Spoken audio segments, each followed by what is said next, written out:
Bonjour à tous et bienvenue sur notre chaîne YouTube, la chaîne de Ligne Droite. Je vous invite à vous abonner à cette chaîne, à aimer, à partager, à commenter ces vidéos. C'est très important pour notre référencement et c'est une manière de nous soutenir. Merci à vous tous. Bonjour François Bousquet. Bonjour Clémence. Je rappelle que vous êtes rédacteur en chef de la revue, la très bonne revue Éléments et directeur de la Nouvelle Librairie. Et aujourd'hui, vous souhaitez nous parler de la Racaille Football Club, le nouveau visage de la France. Oui, exact. Vu de l'étranger, la France se résume à une poignée de clichés touristiques. La Tour Eiffel, le château de Versailles, le bicorne de Napoléon, le Moulin Rouge, les sacs Louis Vuitton et l'équipe nationale de football. Impossible d'y échapper. Plus d'1 milliard de téléspectateurs lors de la finale de la Coupe du Monde 2018 entre la France et la Croatie. Le football a tout d'une pandémie mondiale. C'est le retour du circus Maximus projeté sur la scène du monde, tant on se croirait revenu à Rome et à ses jeux du cirque lorsque les poètes Martial et Juvénal s'indignaient que tel conducteur de char gagne autant que 100 juristes ou que tel gladiateur rafle en 1 heure 15 bourses d'or. Que ne dirait-il aujourd'hui des kilotonnes d'or déversées sur les divas du ballon rond? Chez nous, les divas sont noires. Quand elles ne font pas du rap, elles tapent dans un ballon. Qu'on le veuille ou non, le foot est la vitrine de la France à l'étranger. Or, la vitrine ressemble de plus en plus à la devanture d'une boutique afro dans le 18e arrondissement parisien ou à des revendeurs à la sauvette au métro Stalingrad. C'est la France-Afrique transplantée en bord de Seine. Et c'est elle qui fournit les effectifs des équipes de foot professionnelles. Black, black, black, comme s'en affligeait naguère un de nos meilleurs académiciens. Le foot est un miroir grossissant. Il dit avec 20 ou 30 ans d'avance ce que sera la France de demain. Une société multiculturelle, exotique et violente, placée sous le signe du croissant vert. Langue officielle, le verlan, mélangé de mots arabes, les wesh et les walla, des caïds de barres d'immeubles. Le 56e pays de la Confédération africaine dont la capitale gastronomique sera le KFC du coin.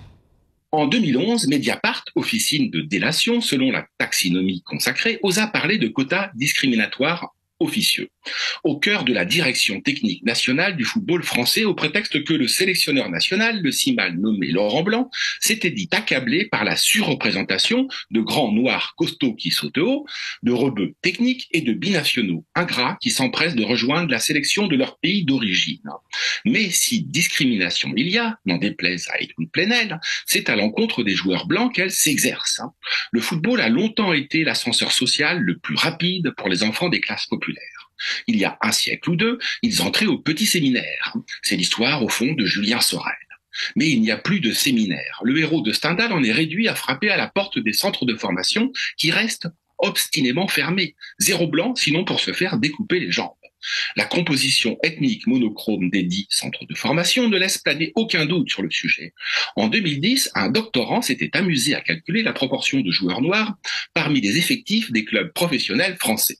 Il constituait environ 45% de l'ensemble et 65% en équipe de France A.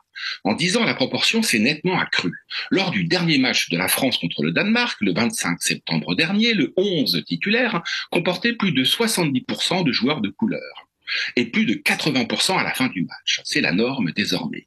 Les minorités visibles sont majoritaires pendant que la majorité historique est invisibilisée. La vérité, c'est que le foot français est quasi intégralement grand remplacé. Il préfigure notre destin démographique et notre destin tout court. C'est le Racaille Football Club, titre d'un livre au vitriol de Daniel Riolo. Nous étions en 2013. Le souvenir de la grève des joueurs à la Coupe du Monde 2010, en Afrique du Sud, était encore dans toutes les têtes.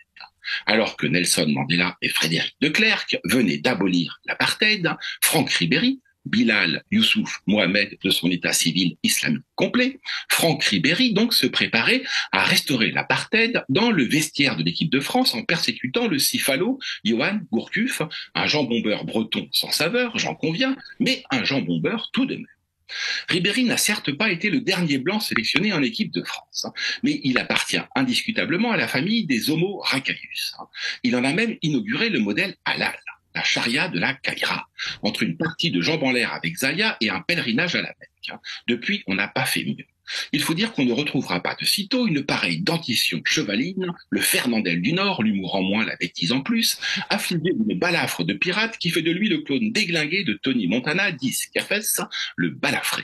Ribéry, c'est une réplique de Jacouille la fripouille, achetée en solde dans une braderie islamique du Pas-de-Calais. Joueur de l'équipe de France, certes, mais supporter avec sa femme, Waliba Ribéry, de l'équipe d'Algérie. Alors, qu'est-ce qu'une racaille? Le dictionnaire souffre de graves imprécisions. Il s'en tient à une définition à minima qui en ignore la pluralité de sens. La racaille a remplacé la canaille. La canaille était indigène, la racaille est halogène. Une racaille digne de ce nom porte une capuche même quand il fait 50 degrés, ou bien arbore une casquette Lacoste criarde mal vissée sur la tête. Au pied, des tennis de marque fluorescents, un sac banane saugrenu accroché à l'épaule. Flanqué de son maillot du Racaille Football Club, il marche en roulant des épaules et en dodelinant de la tête comme une poule d'eau. Quand il n'alpague pas les meufs dans le métro, il cherche des embrouilles. Pour lui, le monde se divise en frérots et en blaireaux. Mais le blaireau, c'est lui, avec son QI de crevette. 4 affaires récentes viennent nous rappeler l'omniprésence footballistique d'Homo Racaillus. Elles s'ajoutent à des dizaines d'autres. Arbitres molestés dans des divisions inférieures, hijabeuses vindicatives, douches prises en caleçon pour ne pas offenser la pudeur islamique, etc.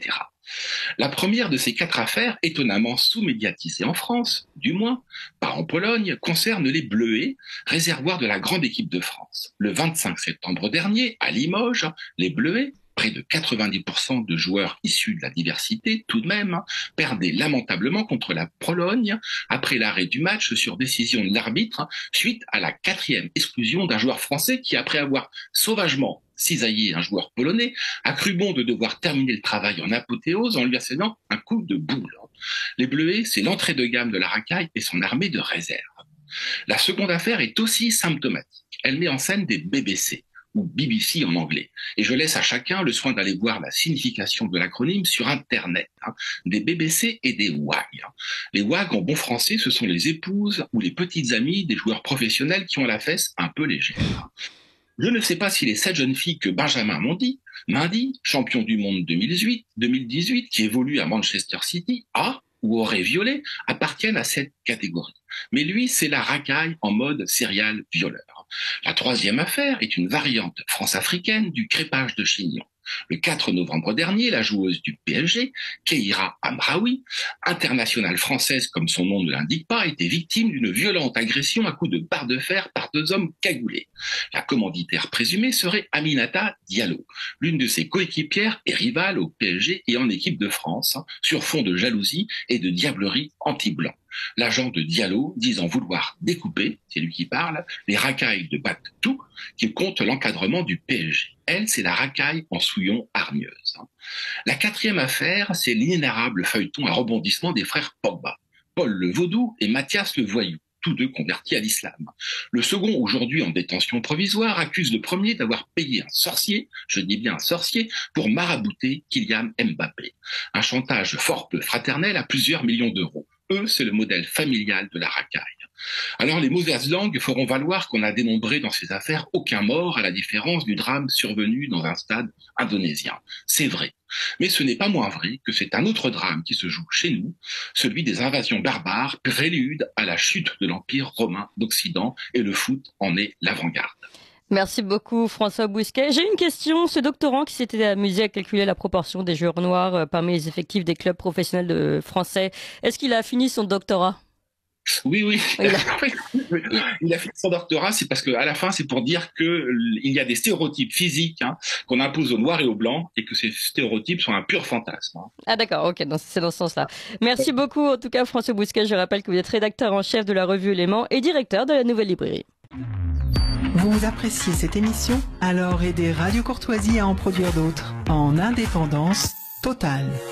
Rendez-vous sur soutenir.radiocourtoisie.fr. Merci d'avance.